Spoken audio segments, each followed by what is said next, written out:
everybody. Welcome to Board Game Breakfast. It is a week of excitement for us. That's because this week we're going to be at the Gamma Trade Show for the first half of the week, and for the second half of the week we will be at MeepleCon. So Gamma Trade Show is a game trade manufacturers association where they get together. So there's publishers there, there's designers there, there's manufacturers there, there is a lot of retail stores there. They have different get-togethers and meetings, and there's a lot of different panels and things like that. There's even a little exhibit hall, but it's not for the public at all. However, we're going to be there, and we are going to be recording videos with all these different publishers and publishing them next week. I don't think we're going to have a good enough internet connection to be able to stream things live, but if we do, look for live stuff coming out this week. Sam will be doing a blog while we're there. So that's the first half of the week. The second half, we're going to MeepleCon. If you're in the Las Vegas area, we hope you show up and play games with us at MeepleCon. We're going to be there on Friday, Saturday, and Sunday, and we'll be running a couple game shows and just having a great time. So I hope to see you guys there. That will be a lot of fun. So this week has all that stuff going on, but there's still going to be lots of videos coming this week. I already have everything recorded, and we'll talk a little bit more about that in Dice Tower Productions. But for now, let's get to the news. Okay, so first we have from Upper Deck, Dark Legacy: The Rising. This is a 1-versus-1 player style card game they just announced. There's going to be 6 factions. You pick them. It's a battle card game. You'll be able to level up your characters up to level 5, and then future packs will let you go up to level 10. It's a little bit ambiguous. I don't know much more about it than that, but it's called Dark Legacy: The Rising. Not the only title with the word Rising. USAopoly's announced Thanos Rising. This is a cooperative dice game where there's Thanos and you're all fighting against him. This obviously to coincide with the very soon coming Marvel Infinity War movie.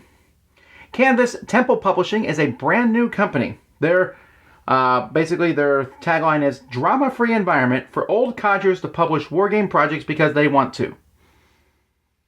I think that says it all. There's not much more. They're going to be republishing, I think, some older war games, but also new war game projects. These are for the heavier people who like heavy war games. That's what this publishing house will be doing. Another new publisher is Forbidden Games. This is the two people starting this are Glenn Drover, who originally started Eagle Games way back in the day, and designed several games, board games like Age of Empires and things like that.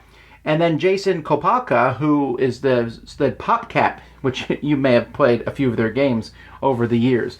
So it'll be interesting to see. Their first game is going to be Railroad Rivals. So let's see what that comes out from this company. From the folks at Asmodee Catan, we have Catan Histories: Rise of the Incas. This is going to take place in Peru. It's another board game. They've been doing different kinds of Catan. I think the last one they did was actually based in the Song of Fire and Ice. This one is based in real history, I believe. Mage Knight Ultimate Edition is being released by WizKids. This is Mage Knight, the board game, very popular game, with all 3 expansions bundled in it, alternate paint schemes, and it's also going to be distributed worldwide. So that's a pretty big deal. I'm sure the fans of Mage Knight are going to be really popular. I'm very happy about this. Green Couch Games has announced a new game called Filler. It's a filler game about filling. Fillers. Why do companies do this? Alright, but I do like the theme. It has different bakers making delicious things to eat. It's just this whole corniness of, we're making a filler game called Filler. They're taking a cue from Greater Than Games, who did that deck building game, and yeah, okay. Anyway, ha ha ha. But I'm hoping the game's good. CMON has announced a great fanfare. Zombicide Invader is their next game. It's zombies in space. Actually, I think it's aliens, but they basically act like zombies. This is going to make people happy, I'm sure, because the Zombicide train is not slowing down. There's a lot of zombies out there. And Stronghold Games has announced Fist of Dragonstones. This is a reprint of a game that initially printed by Days of Wonder. Has new artwork. It's set in the Dragon and Flagon universe. I didn't know that universe needed to have anything set in it, but whatever. It's going to have 70 characters rather than, I think, the 20 that were in the original game or something, so that's pretty cool. There's these special character cards. I like Fist of Dragonstones. I think I still have my copy around here somewhere. It's a really cool little... There it is. I see it. It's a blind bidding game, which isn't everyone's cup of tea, but I've always found it interesting. It's one of my favorite games from Bruno Fedduti. All right, well, that's the regular news. Let's get the Kickstarter.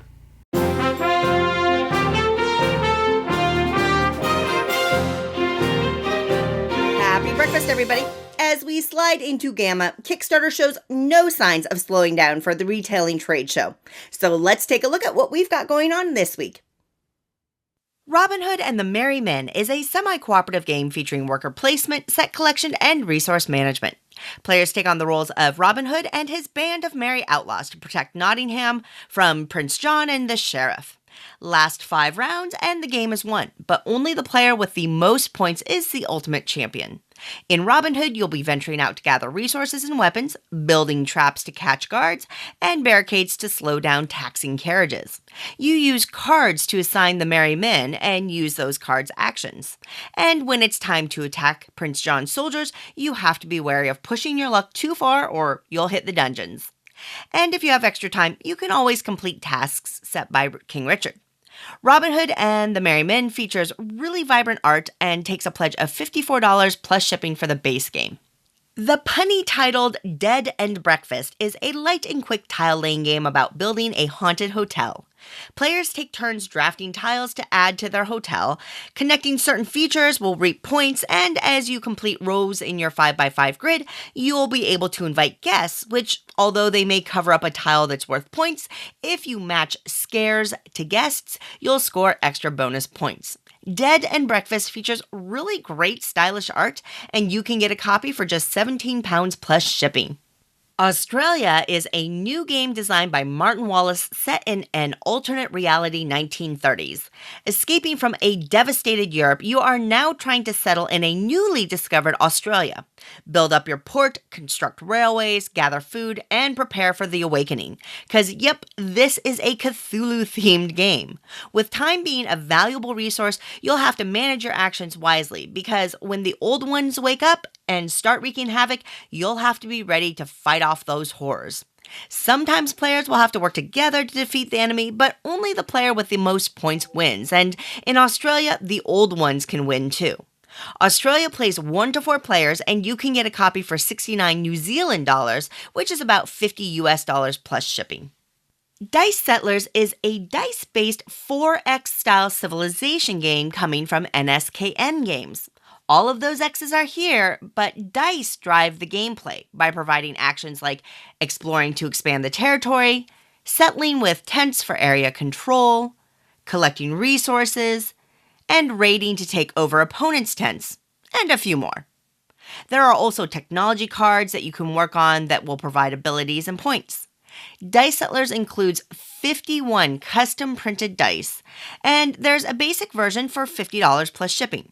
But Dice Settlers also has a deluxe edition that upgrades wood and cardboard to custom bits for a pledge of $75 plus shipping. Two Tomatoes Games is publishing an expansion to Peak Oil called Spillover.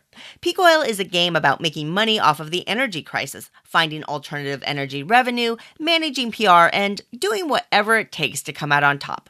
Featuring really gorgeous visuals from talented designer and artist Heiko Gunter, Peak Oil was a strong standout from 2017. The Spillover expansion includes variant cards for agents, general gameplay, peak oil, PR crisis, and scoring that all kind of turn the game rules on their head. And new cardboard markers add new refineries, dangers along those shipping routes, and even new influence. If you already own Peak Oil, Spillover takes a pledge of just €10 plus shipping. But if you want to pick up both the game and expansion, that'll take €45 plus shipping.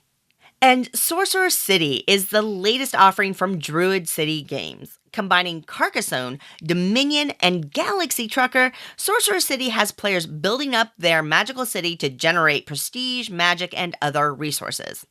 Each player has their own deck of tiles, and each round they have 2 minutes to lay tiles to form their city to generate resources and points. After that, players have a secret magic conversion to get rewards, and then new tiles are purchased to add to those decks. And of course, there are monsters added that you'll have to deal with too. You can get a basic version of Sorcerer City for $49, or you can get the deluxe edition that includes miniatures and some of the most innovative metal coins that I've ever seen for $69 plus shipping. Okay, that's all I've got for you this episode. Hopefully something caught your eye. And until next time, after the Gamma Trade Show, I hope you have a wonderful week. Hello guys, I'm Cardboard Rhino and welcome to Rhino Says Yes. Today I brought a game for those who are into mysteries and sabotaging their opponent and immersing themselves in the Victorian world. It's Watson and Holmes. Watson and Holmes is a game of deduction in which 2 to 7 aspiring detectives step into the shoes of Dr. Watson, trying to solve a series of so far unpublished cases directly from his diary, working alongside the detective Sherlock Holmes. The game consists of a series of separate cases, each of which raises a number of questions that each player tries to solve before anyone else. To do this, once the case and the questions have been read aloud, players can attempt to visit the locations where they find the clues. Each location cannot be accessed by more than one player at any one time, so if 2 or more players want to go to the same place, the player who gets there faster gets the clue. The more courage tokens you spend, the fastest you reach your destination, forcing the others to go to a different location. Once every player has a destination, they read the clue in secret and they can also take notes if they wish to. Once this is done, the cards are returned to their place so that others can visit in later turns. When a player feels they have successfully uncovered the truth, they may approach Watson and Holmes with their conclusion. If their answers are correct, they win the game, or if not, the rest of the players are still on the running of solving the case. Watson and Holmes is very well made with attention to detail, and it does not tire you with loads of stuff you need to read like some other similar games do. One thing that makes the gameplay really interesting and intense is that you have no idea how close your friends are to the solution. That, together with the fact that you cannot speak during the game, builds up the tension and allows you to really experience the mystery. And that's definitely something you want to talk about after the game is over and share. So Rhino says yes to Watson and Holmes. Gather your friends and give it a try.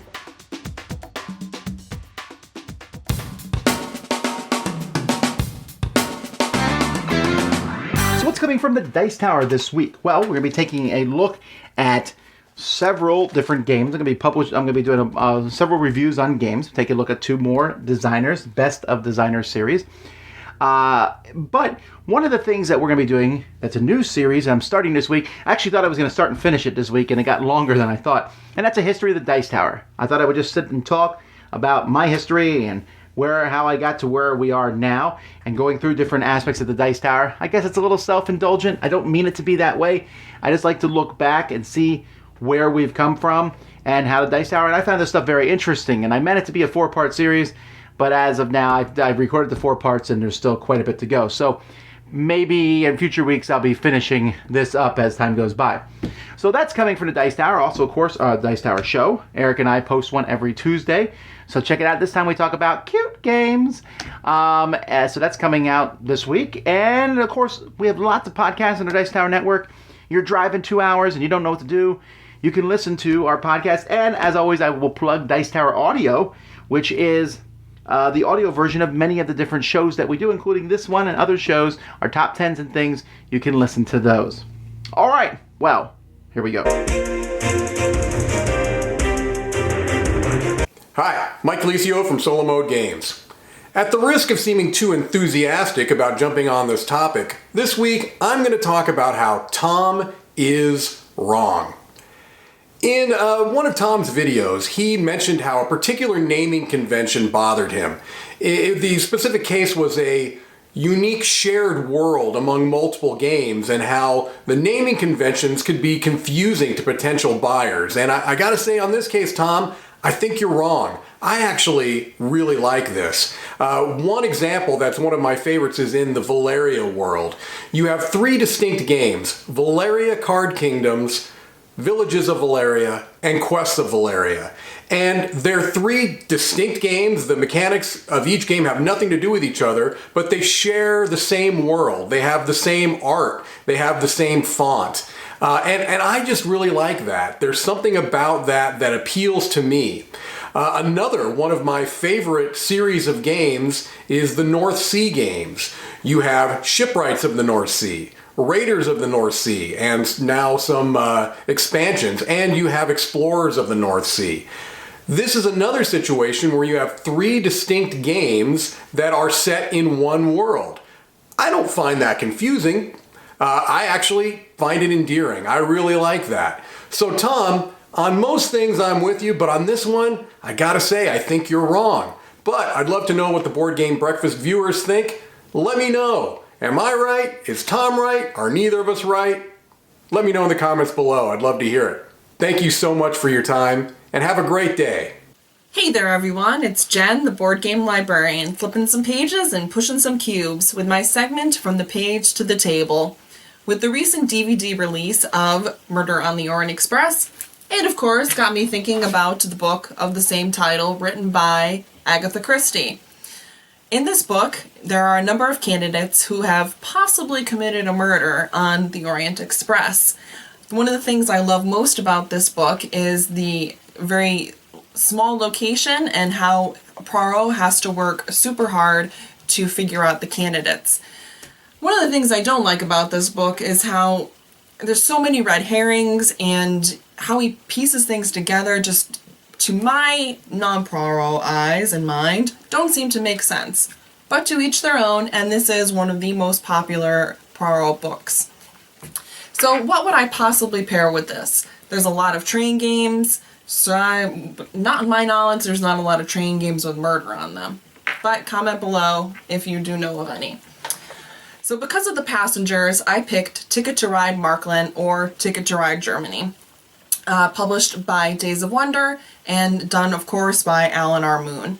2 to 5 players and a wonderfully tight map, and of course has the passengers in it. You, through the cards, are collecting passengers and collecting points. This is my favorite of the Ticket to Ride versions and the maps, and I love it because of the passengers. It's very fun. I'll see you next week, and I'll see you on Instagram.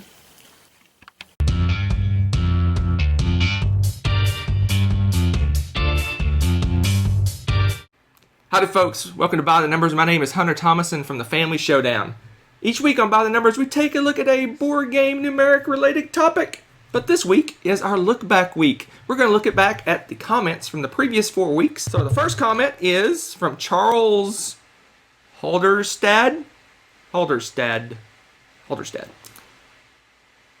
Let me explain. No, there is too much. Let me sum up. So basically he's saying that there's a bias towards the heavier games because the people who would not like those games would not play them. So they would not vote on them. They wouldn't know anything about them. They may try them out and then never play them again and not rank them. So the heavier games, the heavier players are more likely to play the games. At the same time, they're more likely to rank them. Alternately, heavy gamers play the lighter games and they're more likely to rank them themselves. The next comment comes from Jankogo.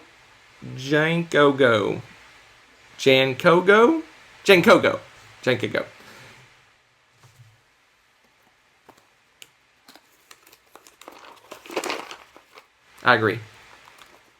The next comment comes from Bryce Laurie, who says Kickstarter has a higher emotional buy-in. The people feel invested in the success of the campaign, and they spread the word and echo it all around the place. And last but not least, Mintat1231 left a very interesting comment. So thank you so much for all your comments and kind words. Keep them coming. And next week we're back to the regular show with lists or something interesting. Something numeric maybe.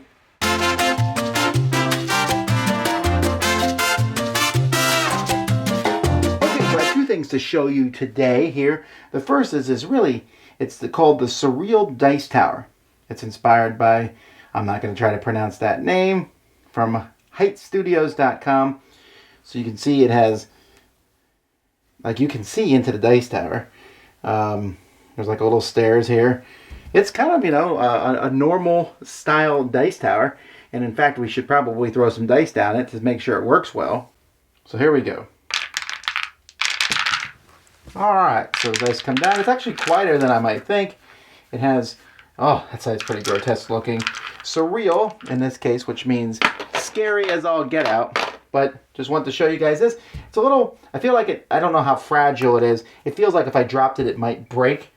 But it looks pretty cool on your table, especially if you want something that looks like a giant Sarlacc monster looking at you. The second thing I want to show you are some legendary metal coins. This is from Draw Lab. So these are different coins, so I got some samples of each of them. So we'll take a look here. This is the vampire set, because vampires need their own coins too. These are cool. I like these okay. I don't know what game I would use these in. Maybe if you're in some kind of vampire LARP or something. The next ones are medieval coins. These are actually pretty solid. Pretty simple. 1s, 5s, and 10s. I could see those being used in a lot of different games. And then the next set is wizard coins. I really like this one, especially with the star cut out the middle. That's pretty good. I guess you can use these coins to cast spells? I don't know. And then finally, we have post-apocalyptic ones. So if you have some sort of futuristic game, show no mercy, shoot to kill, says this gray one. Adjust, survive, and improvise. And this one says no hope. These are not... Alright. Well, anyway, these have a good weight to them. And I like them. I don't know if I would use them too often in games, but I do tend to... This one's a pretty cool coin. So, there you go. Those are from Draw Lab. Two brothers set loose in a thrift store. This is Thrift Store Throwbacks. Dude, you know why you're so lucky? Oh, why? Because they actually made 2 Bratz games, and now you get to review this one. I don't want to. Yeah, you got it. I don't want to. I had to do the last one. I just got over it. How are there 2 of these games? I don't know. That's what we have to find out. This has 3 mini games, 3 times the fun, 3 times the Bratz fun. I don't want to. I'm not Dude, I need you to review. I can't do it. You're being a brat right now. I don't even take. You're being a don't brat, say Nick. that I'm being a Nick, brat. I need you to do this review. Or else we're gonna have a problem. I am this close to your ear, and I'm gonna get louder into your ear hole, and then we're gonna have a problem if you don't play the Bratz, then you're being a brat right now, so we're gonna review the game! Alright, so this is gonna be Bratz CIY Shoppy Merch Master Game. Alright. Gotta play this one. Let's do it. Let's do it real quick. Oh. That's thrift stores. Okay, here's the thing. Think of what you think this game might be. That's exactly how it plays. Let's be honest. We all know how this is going. We all know. So, there's no need for me to do this. Finn! That was Bratz. I hold the box for this part. Obviously, it's terrible. Here's the thing. Mike and I talked about this off camera for a second. I like Bratz. You know why, Mike? Why? Because of representation. Bang, bang. Not everyone saw themselves in Barbie, but we all saw ourselves in Bratz, and that matters. Diversity matters. Go for Bratz. This game sucks, though. Yeah. Unfortunately, this game is not worthy of the brand. I mean, it's slightly better than the last Bratz game we reviewed. They had enough thought to be like, hey, there's gonna be a mini game. Like that shows that like some intern or other thought about it for 2 seconds. Right? I don't know. Yeah, I mean, it's not... Yeah, Again, I'm glad this exists because Bratz, you know, and people are gonna want to play this, but Bratz are great. I'd say it's not the game for us. No, Bunny Boo, not for us. Bunny Boo's not for us, you know? They all have such tiny legs and such giant feet. Seriously, though. What a strange trait that they all share. Do be sure to subscribe to us on YouTube if you enjoy what we do. It's the Brothers Murph. Just go where you see this logo and then click on that. And until next time, we'll see you at the thrift store. We'll see you... For a third game of Bratz. Being a brat. Being a brat. Hello and welcome, Board Game Breakfasteers. I am Chris from Game All Nite, a video show and podcast about board games and the people in, around, and adjacent to this hobby of ours. So today on Cold Pizza, I'm joined by Flip Flory, who I'm going to ask the hard question of, Flip, what are your 5 favorite movies with clowns in it? Oh man, this is a great one. Let's see, my 5 favorite movies with clowns in it. I'd say Quick Change is a good one with the immortal Bill Murray. Yes, Shakes the Clown is definitely a classic. I definitely got to give respect to it, especially the new one. Is very well done. Also, I come from Bangor, Maine, hometown of Stephen King. So I'd be run out of town if I didn't mention that. Let's see. Akira. They had the clowns. They were a motorcycle gang in that movie, and that was one of the first VHS tapes I bought. If you don't know what a VHS tape is, look it up, kids. Yeah. Number one movie with clowns in it, I'm going to say the original Transformers movie from 1985, because whenever I can mention that movie, I will mention that movie. And let's see, Wreck-Gar is a clown in that movie, especially since he dances to Dare to Be Stupid. That's he's voiced by Weird Al Yankovic. I mean, hey, just take it, okay? Transformers. Check it out. I don't think you can get more clown than that. Absolutely not. All right, so that's Flip Flory's top favorite 5 movies with clowns. Catch us next time on the board game show, Game All Nite.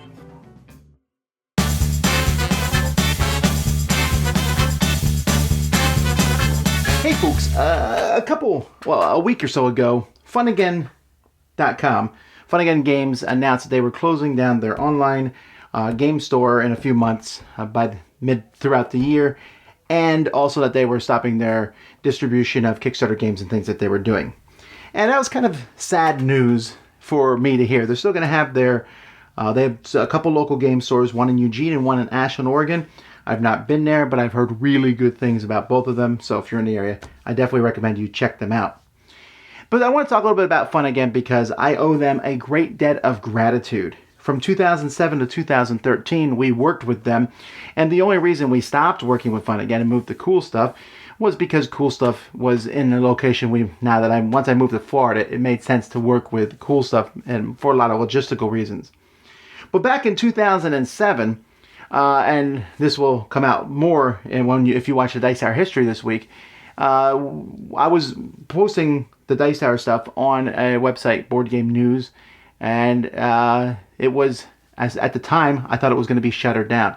That Board Game News was going to be going away. So I was like, we need to find some place that will host our shows. And I had already done a little bit of work with FunAgain. And indeed, FunAgain was the first retailer that I really got games from. The FunAgain was always exciting to me because they had a really good website. They had reviews. In fact, I wrote reviews for their website. I put my little reviews up there, and I was surprised one day when they gave me a $50 gift certificate. And I was like, what? This place is amazing. And so they were certainly glad to have us move there, and we were able to go on to move the Dice Tower to FunAgain, and they hosted our show for several years. And the folks that I met there were very nice and kind. We were able to hang out with them at different conventions occasionally. We were able to get deals and get games for inexpensive prices and get those to us so that we could review them. And this was a really good growing time for the show because FunAgain started working with us, and this was right after Joe had left the show. Sam was the new co-host, and after Sam, and then Eric, and just having that coordination with them. And I always liked FunAgain because they posted the reviews on their website. They didn't post only positive reviews, so you could post a negative review about a game. They always tended, especially over the last few years, they've had the hottest games, right? If you were looking for a specific game, no one else might have it, but FunAgain might. Also, for the past several years, they've been going to Essen. And actually, for as long as I can remember, they'd go to Essen. And these guys worked themselves to death. I'd watch them run all around Essen, going to each booth, getting games, and then bringing these games back to America for people who bought them. They were kind of like what we call Essen mules, where you would go there, and then you'd have a shopping list, and they would send you the games. And it was work. And I don't think they had 1 ounce of fun whenever they went to the Essen Game Fair. And then they had a booth at Board Game Geek Con for the past several years where they were also have these hot Essen games. And so it was great sadness. This is, board game business. Things change and move, and there's, I'm sure, lots of different reasons that these things happen. But I do wish the folks well. Like I said, I do hope that you go by and see their stores. And we owe them gratitude because I remember distinctly at that time thinking, what are we going to do with the Dice Tower? I don't have enough money to host a show on my own. I don't, I'm looking for some sort of partner who can help us expand Dice Tower, and we can help them too. And FunAgain was there. And we've always appreciated that. I want to say to them a big thank you, and I wish you great success in the future.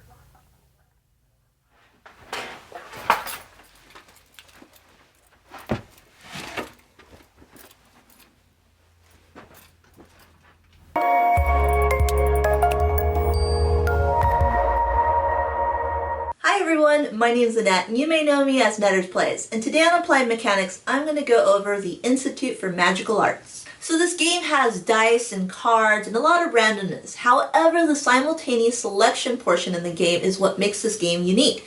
So let me show you a little bit about this game and why I really like it. So here you have the whole setup of the game. At the beginning of the game, you'll roll the dice. If you don't like your roll, you can always use one of these reroll cubes, but they are limited. You'll assign these dice to their locations. Then each player will assign their actions to each location secretly.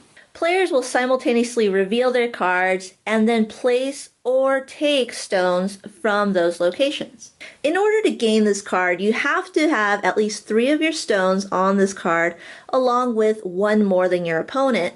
You also will gain 1 point and a special ability. The portal is a special location because you can either move all of your stones to a different institute, or you can move 1 of your stones to the Eternal Realm. Based on the number of stones you have in the Eternal Realm, you can either gain more reroll cubes or even more of these charm cubes. These charm cubes are used in order to use your special abilities on your cards. So you're basically trying to land your pips and gain majority on these different cards, which will give you special abilities and points. The first person to score 20 points wins. So as you can see, in this game, there's a lot of randomness with the dice roll. However, players have control due to the simultaneous selection portion in the game, because you work more or less on the bluffing between players. And that's why I really enjoy this game, because you know what they are limited to and what you are limited to. So thank you so much for watching, and we'll see you next time. Bye! Happy breakfast, everybody. Today I'm here to talk to you about the theme of monsters within board games. Whether they're rampaging through a city or they're just trying to play King of the Hill, monsters can be represented as the bad guy in board games. In Terror in Meeple City, players are going to be taking up the role of dragon dinosaur-like monsters who are throwing sort of buses at each other, they're stomping down on buildings, gobbling up meeples, or just generally jumping around the place. The aim is very simple: cause some destruction and grab some points. The theming is all really strong because as you start dropping the monsters down on top of the buildings, it will all crumble and start flying out everywhere, causing the destruction, the terror in Meeple City. Setup might take a while as you're actually having to build the different layers and structures that you're going to be destroying, but it's a really good fun game to play. The other game that jumps to mind about monsters is King of Tokyo. Now, if you haven't played this, it's a great gateway game as it boils down to rolling some dice, getting some Yahtzee-like combinations, and either getting a lot of victory points or defeating everyone else and surviving to be the King of Tokyo. The theming around Tokyo and the destruction that you're causing isn't quite there, but the actual monsters themselves, especially the way you can upgrade them via the cards, so you could have like a spiked tail that can deal more damage and stuff like that, really drives home the way these monsters are fighting, less so the destruction they're causing. It's quick, it's fast, and if you just want to roll some dice in around 20 minutes for about 4 people, it's a great fit. So it works really well in a lunchtime break. Anyway, thanks for listening to me waffle on about monsters in board games, and I'm Oliver East, signing out.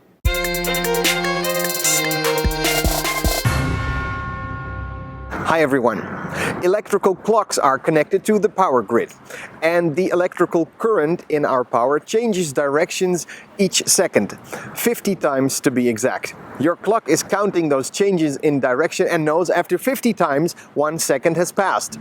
But since the beginning of January, those electrical pulses that are given to our power changed from 50 times to 49.9 times. It doesn't seem a lot, but it means that now in March, every electrical clock is about 6 minutes behind. Sometime next month, the problem will be fixed, but now you know why you were late. This week I am playing a game that is all about time, where you need to work together to beat the evil professor. This week I am playing Professor Evil and the Citadel of Time. In Professor Evil and the Citadel of Time, players are working together trying to break into the mansion of Professor Evil where he has hidden his treasures that he stole. You know exactly where the treasures are, but they are heavily guarded by alarms, traps, and cameras. So you need to deactivate them before you can recover them. When a treasure is added, a marker is placed on the clock that tells you how much time you have before that item gets taken away by the professor to his unbreakable strong room. So your team must work together. Use action points to move, unlock doors, flip switches, and recover treasures. You get to play one of your 6 character cards as well, and every now and then one of the players can use their superpower. But after the player's turn, the professor gets his turn, and this is resolved by rolling 3 dice, and the dice will tell you where the professor moves, locking doors again, flipping switches back, or if he's able to mess with the time and give you less time to recover the artifact. The game feels a lot like Pandemic. You're spending your action points moving around on a board, but that is a good feeling. So I really enjoyed Professor Evil and the Citadel of Time. My name is Dave Luza. Thanks for watching.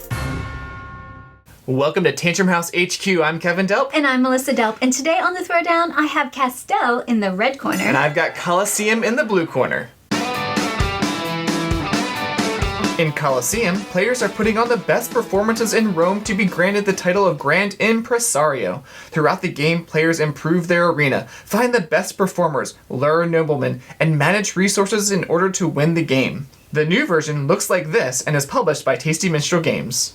In Castell by Renegade Games Studio, players are celebrating Catalan culture by performing at festivals and competing to build the highest and most difficult human towers.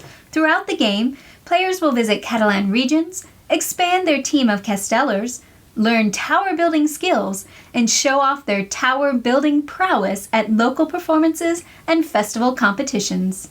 So we're looking at 2 games where you're trying to put on the best performances. And in each game, even though you put on a lot of performances, you're only going to score your best one. Now, both play in about 60 to 90 minutes and have aspects of set collection. Coliseum is for 3 to 5 players. Castell is 2 to 4. Tasty Minstrel Games just put out a new version, and it's got some really cool stuff, like Emperor and Noble Meeples. It's got cards and arenas and cool metal coins. Well, Castell also has boards and tiles, and who can forget this huge bag? So I think the theme really comes through in Coliseum when you're trying to gain the performers and props and even expand your arena to lure those noblemen. Well, Castell, you just have to look at the cover and you'll know exactly what you're trying to do. But in addition to building those human towers, you do have to get to the performances and festivals. And in Coliseum, in addition to the set collection, you also have auctioning and dice rolling. Castell is less interactive and more puzzly. There's also area movement and then pattern building with how you build those towers. So which game do you think wins this throwdown? Coliseum or Castell? Vote in the comments. Have you ever been frustrated when a company puts out a new edition of a game that you love? So frustrated and so angry that you just refuse to accept that the game even exists in general and just demand that you will not even try it to see if it's any better? Hi, I'm Chris Renshaw from the Boards and Swords podcast, and this is Role Playing.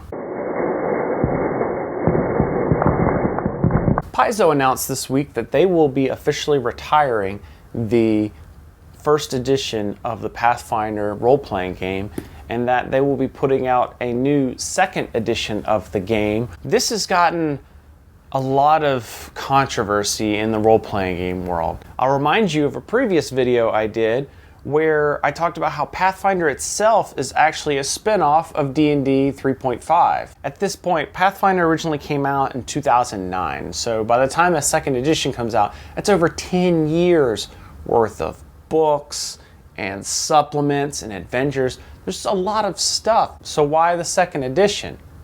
Well, it's almost that plethora of stuff that makes it hard for a new person to get into the game. For instance, Arkham Horror. Arkham Horror got basically a second edition in Eldritch Horror. Why? Also, the game was older, it had a lot of older mechanics, it was bloated, they had a whole lot of expansions to it, and so it was very unwelcoming for new players into it. So the Fantasy Flight Games released Eldritch Horror, which then was a more streamlined version of the game. It had a bunch of newer mechanics that had been developed over the years, and that sort of thing. And that's what Paizo's trying to do with Pathfinder. Have you ever played the Pathfinder game? What was your experience with it? And if not, does the idea of a second edition make it interesting enough for you to want to try it out? Let me know down in the comments below. And if you want to have a longer conversation, make sure to hit me up on all the different social media platforms and let me know what your thoughts are. In the meantime, may all your hits be crits. Hey, you dingus drongle bunch of ding-dongs. On January 2nd, 2017, I said, "So those pesky Mayans got it wrong again. In their face." Which, admittedly, out of context, is nonsense. Yeah, okay. What? How much of the horse did they find? But I also told you about all those New Year's resolutions that I was doing, but I never got around to telling you how they actually went. Resolution 1 was, I'm not going to buy any new games until I played every game I own. And I don't know who that guy thought he was kidding, because A, he was wrong, and 2, he's an idiot, because I didn't keep that resolution at all. Also, a bandana and a checkered shirt. Who does he think he... I also said, Number 2, join a gaming group. For realsies. Now that one, admittedly, I really could have done, but I also really didn't. I did find a board gaming group actually very close to me, and back then, filled with boyish naivety, I thought, yeah, I'll be doing that. I just haven't done it, and I'll probably cover the reasons for that in another video. But now I've had time to look back and reflect a little on my board gaming hobby. It's not that serious, is it really? I think the only thing other than trying to play all the games I own, which I mentioned in a previous video, is just to play more games if I can, which is not going well either. But I'm going to try, because that's pretty much the only thing I want to do with board games. Is play them. Seems to be the point. Well, that's it for another board game breakfast. I guess I'm right. No one sent me anything that said that I was wrong. Oh, hang on. Never mind.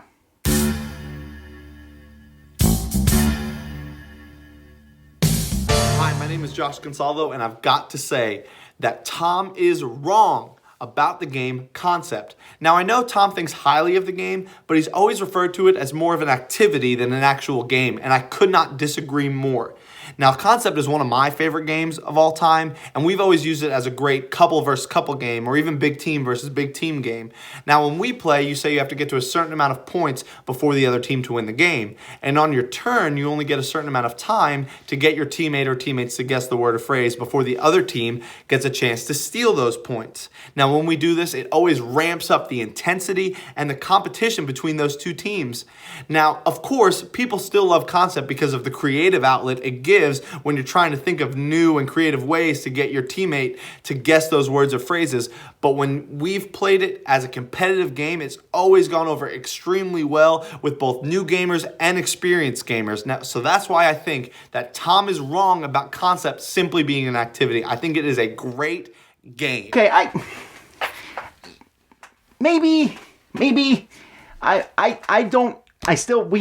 I love the game, right? I have it. I've just sent it to my brother as a gift Concept because I thought it was a really cool thing. And I said, just play it as an activity. Does everyone get together? But I can see the 2 versus 2. I'll have to try it. I'm willing to be wrong on this one because I don't think it's a question of that it's something that I don't want to stand on that battleground. It's not a game. It works for me. So thanks for sending it in, folks. I need more of these. If you want to tell me I'm wrong, send in a video just like that one. Of course, maybe turning your phone horizontal wouldn't hurt. But either way, send in a video. Tell me why I'm wrong, and I'll put them up on this thing. It could be about anything. About a board game, about a convention, about a company, about the hats I wear, whatever. It's up to you. Anyway, until next, thanks so much for watching. I hope to see some of you at MeepleCon this week. Until next time, I'm Tom Vasel, and you've been watching Board Game Breakfast.